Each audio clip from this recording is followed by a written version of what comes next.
This is the official podcast of the WCD. That's the World Congress of Dermatology, which will be held next in Singapore in 2023. I am Dr. Etienne Wang from the National Skin Centre of Singapore, and I will be your host for this podcast. You can listen to us on Apple Podcasts, Spotify, Pocket Casts, and wherever else you get your podcasts. In this podcast, I will bring on dermatologists and skin researchers from all over the world to talk about all things dermatology. And today I have one of our resident dermatologists, Ellie, back with a derm topic for discussion again. Hi, Ellie. Hi, it's good to be back again. Hi, yes, and you have something to discuss with us today? I thought we could discuss about vitamin D and its role in skin diseases. Cool. It's quite a controversial topic, and there seems to be a lot of skin diseases that are associated with vitamin D. So can you tell us a little bit more about that? So maybe before going to the clinical studies, I thought I'd just share a bit about the pathophysiology so we can understand why vitamin D has been postulated to be associated with skin disease. So in the skin, the vitamin D receptor actually interacts with the retinoid X receptor, and this complex regulates the expression of various genes. So overall, vitamin D has anti-proliferative effects, such as through inhibiting keratinocyte proliferation and promoting differentiation. And I guess this is probably similar to the mechanism that calcipotriol, which is a vitamin D analog, how that works in psoriasis. So for skin diseases, actually the most well-studied association is that with atopic dermatitis. The results are quite heterogeneous and controversial, like you said, but in the meta-analysis of 11 studies, they do find that patients with AD actually have a lower vitamin D level compared to controls. And in a smaller number of controlled trials, they found that patients, when supplemented with oral vitamin D, actually had improved score compared to the controls. But there were also some contradictory studies that also showed no association with AD and vitamin D levels and no improvement with oral replacement. So I'm not really sure what to make of it. I wonder what you think, and has this changed your clinical practice? I did read one study also that, if you just went into the general population and measured vitamin D in a healthy population, up to 30% of people will have a vitamin D deficiency, and it's very hard to find what is causation, what is correlation when it comes to vitamin D. I mean, when it comes to skin diseases, maybe a diseased skin is just poor at, synthesizing vitamin D. Do you think that could be a case? Yeah, that's a very good point actually. And because I think the literature, vitamin D has been postulated as a risk factor for so many diseases. Not just skin diseases, but autoimmune diseases like rheumatoid arthritis, SLEs, a whole bunch of cancers, and also cardiovascular disease. So like you said, whether it is a risk factor or whether it's just correlation, for example, being associated with general ill health or disease in general. Yeah, and I think the gold standard would be to see whether vitamin D supplementation would actually improve any of these diseases. But as you said, the data is still very, very iffy on that one. And I think it'd be quite interesting to see whether there are any conditions out there that are not associated with the vitamin D. I think that might give us a clue. Yeah, I think that'll be interesting. One thing I feel is that I guess it's quite difficult to do studies with vitamin D because confounders like dietary exposure, sunlight exposure, these things can be quite hard to control for and adjust for. Yeah, so if our audience are wondering how they can improve their vitamin D status, what would you suggest? I was going to ask you that question actually. I mean, do you screen for vitamin D and do you replace it when you see patients with low vitamin D in the clinic? I've actually started doing that for especially my telogen effluvium patients. There have been some studies that have linked vitamin D receptor polymorphisms to chronic TE. So for my patients with chronic TE and even some with acute TE, I do screen vitamin D. And some of my autoimmune patients, like patients with alopecia areata that is recalcitrant to treatment, I do tend to screen vitamin D as well. But this is not part of any protocols, but I've just been doing it just to see what it's like in our general population. How about yourself? I mean, we used to screen it a lot when we do general medicine because a lot of patients that come in with falls, weakness, fractures, we do it. In dermatology, I mainly do it for patients with very severe eczema. But as you said, I think in the general population, everyone would have low vitamin D levels. And now, I guess we are all very sun conscious, so we also stay out of the sun a lot. And I guess, therefore, it's more important for us, even if we don't have any disease, to be conscious about whether we're getting enough dietary source of vitamin D, for example, through fish, red meat, or certain fortified cereals, or even just oral supplementations if our vitamin D levels are not adequate. Yeah, I guess this is an area where we really have to watch this space and see how the science can improve our understanding of vitamin D and skin diseases. Yeah, I think it'll be good, and more research is definitely needed in this area. Well, that's very interesting. Thank you so much, Ellie, for bringing this topic to us today. No problems. Thanks for having me again. Okay, bye. Bye. And I'd like to welcome Dr. Ncoza Dlova, MD, who is a dermatologist from Durban, South Africa. She's the Dean and the first American woman to head the University of KwaZulu-Natal School of Clinical Medicine and the inaugural president of the Women's Dermatological Society in South Africa. She's also the recipient of the Maria Duran Award for 2021, awarded for her contribution to the treatment of dermatological conditions affecting women and children. And she's also on the board of the International League of the Dermatological Societies. It's a long list of accolades, Ncoza. Welcome to the podcast. Welcome. Yeah. Lovely. Nice to meet you, Etienne.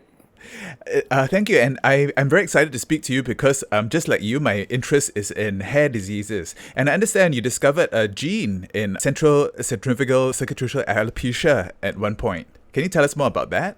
Yeah. This was amazing collaborative work that we did with two of my colleagues. That is Professor Amy McMichael from North Carolina in the U.S., as well as Professor Ellie Sprecher, as well as Ofer from Israel University. So we found that a third of the patients that we analyzed had this PAD3 gene, which was autosomal dominant, and therefore that actually helped us to try and assess family members of patients who have CCCA or central centrifugal circuitry alopecia.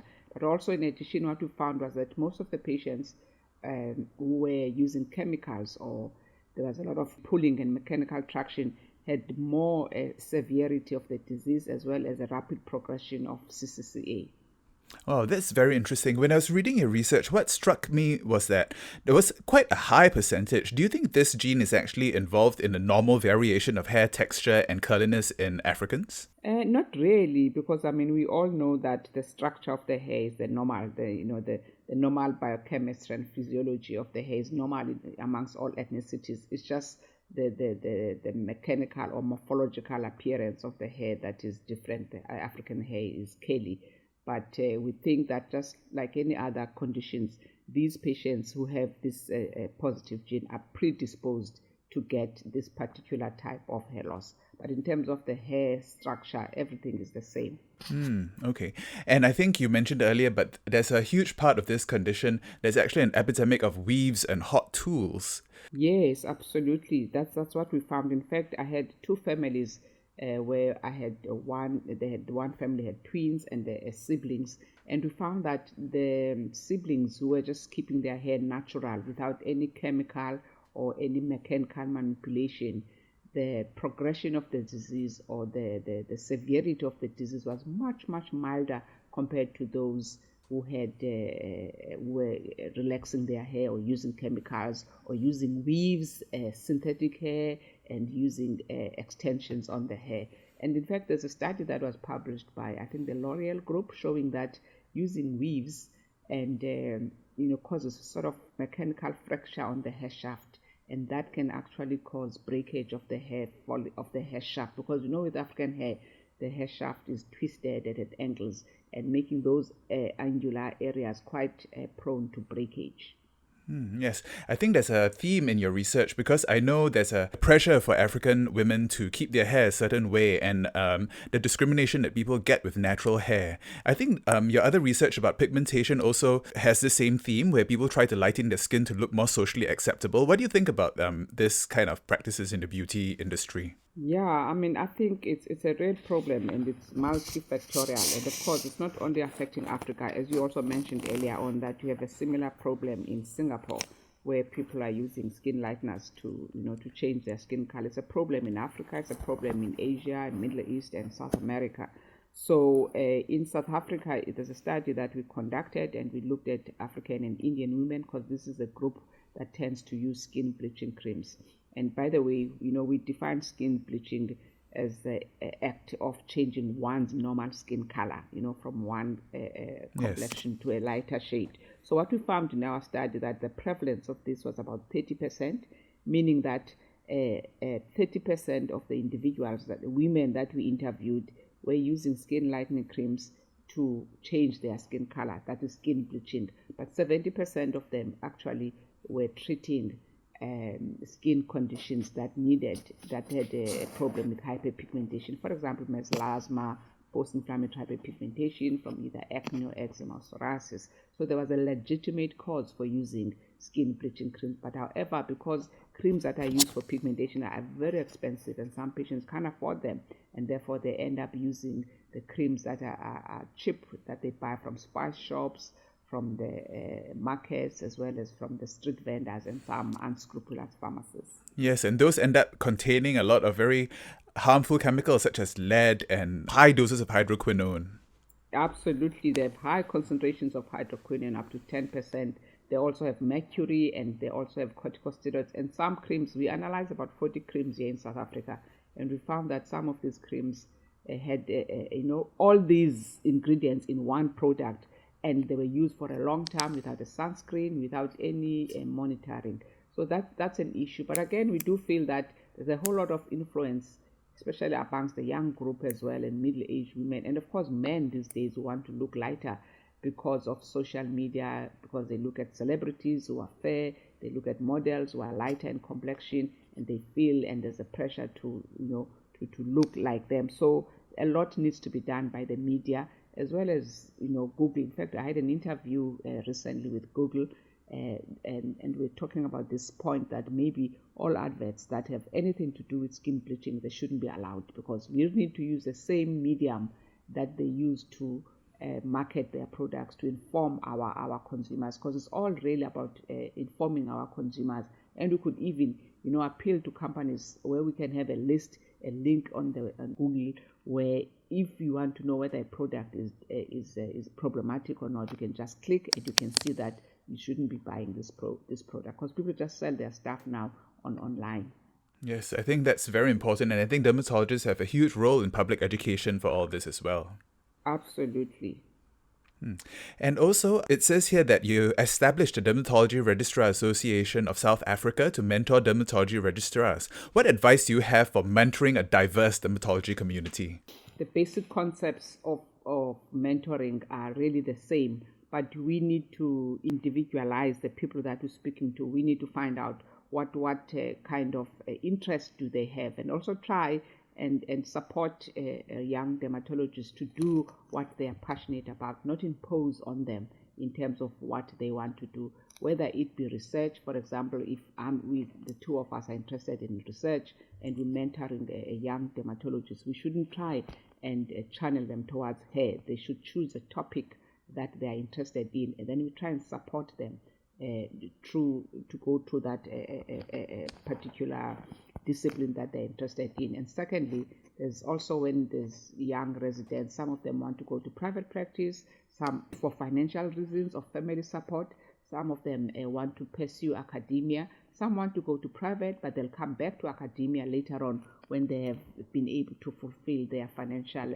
demands. So we need to find out from our mentees what is it that they want and how we can assist them, make time for them, and make it comfortable for them to approach us. Also, don't impose on them, and try also to encourage them. To understand their diverse backgrounds and diverse communities and diverse demands. Then also talk about general things about your life and some of the challenges that you've had, because mentees have a tendency to think that everything is going well for you. No, it's not like that. They need to hear the good and bad, the negative and the positives. Yes, that's very, very wise advice. And also, I hear that you were actually in Singapore in the 1990s here at our center, the National Skin Center. What was your experience and what do you remember about that time? Oh gosh, that was the best time of my academic career. Oh, wow. I remember, yes, Professor Go, Dr. Wong, I think she's from Wong Sudi? Malaysia. Yes, from Malaysia.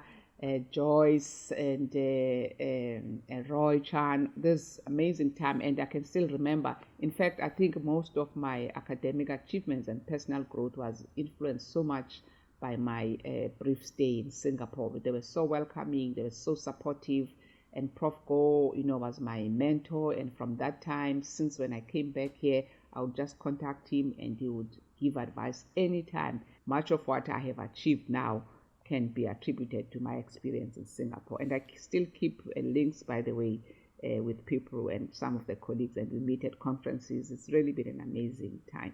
Wow, yes, that's very heartwarming to hear. Yes, and I would actually encourage young dermatologists, if possible, during their training or just after finishing their residency, you have to get out of your comfort zone and just go and see and explore other countries. It could be in Africa, it could be in Europe, it could be in America, because you just get to see how other people live and get to understand and have this very diverse outlook about life. And that makes it easy for you to interact with anyone, with anybody, anytime, from anywhere. Yes, I totally agree. Well, thank you, Dr. Ncoza, for coming on my podcast. It was very, very interesting, and I learned a lot from you today. Thank you so much, Dr. Etienne Wong. It was lovely to chat to you. Okay, thank you. Bye. Bye-bye. And that was the official podcast of the WCD. Don't forget to follow us on all our socials on Facebook, Instagram at WCD 2023 Singapore, and check out our WCD website, wcd2023singapore.org, for more updates and content on the WCD. And until next time, stay safe and use sunblock.